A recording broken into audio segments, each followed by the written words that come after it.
I mean, everybody has to have a good efficacy profile. We do. We have as good as anybody else's, or maybe better. You have to want to have a good safety, benign safety profile. We do. You want to actually have it usable. We store it in a liquid in a single vial, so all you have to do is stick one needle into the vial, and you've got a shot instead of having to mix it at bedside.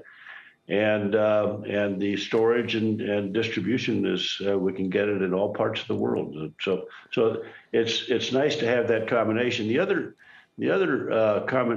effect that we want to make sure we have, which is what we announced yesterday, is you want to make sure it works against a variety of variants, and so it has to have broad neutralizing stimulate broad neutralizing antibodies against the alpha and the beta, the delta, and now the Omicron variant. And that's what we were demonstrating yesterday, is that we have very broad immune response to the vaccine, so that anytime the vaccine tries to escape, we're there. And I think that's what we've shown with our data today. The way that you make this vaccine and the mechanism of how it works, do you think the side effect profile or the safety profile differs from these newer messenger RNA vaccines, or do you think that the safety profile and side effect profile are basically the same? Well, it's hard to compare exactly side by side, but we have, when you look at all of the things that you look at, which is, pain, headaches, fatigue, a variety of things that you look at, and you look at our profile versus some of the others, we have a much, the word I use is more benign profile than the others, so that has very few side effects compared to the other vaccines. And as far as getting up to scale and where this would perhaps take, I hate to even say take market share away because we want everyone to get any of these, but what's your competitive strategy to make Novavax, say, the vaccine of choice for people, or to make it at least as competitive as the Pfizer and Moderna offerings, or sure, even J&J?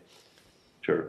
Well, for all the reasons I just mentioned, which is the combination of efficacy and safety and distribution ability and long shelf life, all those factors, when they come together, you want to have a best in class, and I think we do.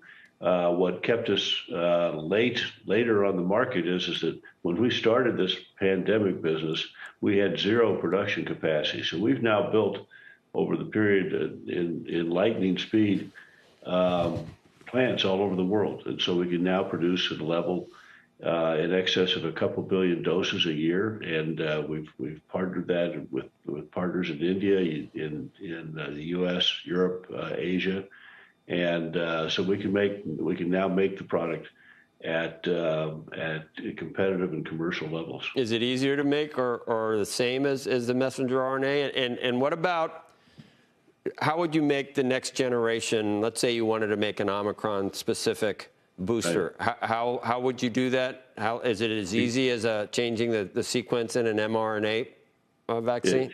It is virtually as easy. We actually have a history of this. In fact, it's been published in the New England Journal a few years ago. This is not our first rodeo in terms of pandemics. This is our third coronavirus vaccine. We've made several pandemic influenza vaccines. We made a pandemic flu vaccine with a new variant a couple of years ago, and from the day the sequence was discovered until the first shot in the arm was 92 days, and that's remarkable. We're doing it now. We've made the Omicron variant. We don't know if it's going to replace the current variant or not, but we've made it, and it's now being put into a GMP manufacturing process that allow us to make product at scale in January and be in a human trial in the first quarter. So that delay that we had while we were building capacity is now behind us.